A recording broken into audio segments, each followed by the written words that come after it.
En France, près d'une agence immobilière sur deux faciliterait une discrimination raciale. C'est le résultat d'un testing de SOS Racisme.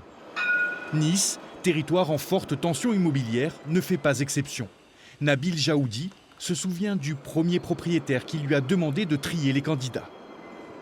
C'est vrai qu'il avait demandé, je m'en rappelle assez bien, un idéal de locataire pour lui, plutôt célibataire, voilà, seul, d'origine plutôt européenne, etc. Il nous l'a dit concrètement, oui, ouvertement, voilà, face à face. Nabil a refusé. La loi est claire. Pour écarter un candidat, il est interdit de retenir un critère discriminatoire comme l'origine, le sexe, l'âge ou l'orientation sexuelle. La loi Allure, adoptée en 2014, oblige les professionnels de l'immobilier à se former pour lutter contre ces discriminations. Parce que pour la personne discriminée, vous êtes le point d'entrée.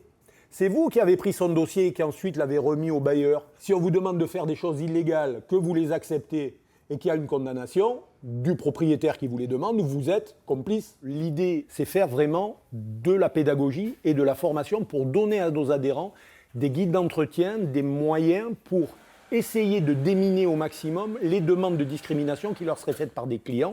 Cette formation, imaginée en partenariat avec SOS Racisme, dure 2 heures et doit être renouvelée tous les 3 ans. Ça permet de faire de la pédagogie sur ce qui est légal ou pas légal. Comment travailler au mieux avec la clientèle pour pouvoir les aiguiller, quel type de réponse effectivement appropriée je pouvais apporter à la clientèle. Sur la Côte d'Azur, il faudrait 110 000 logements supplémentaires pour répondre aux besoins du territoire.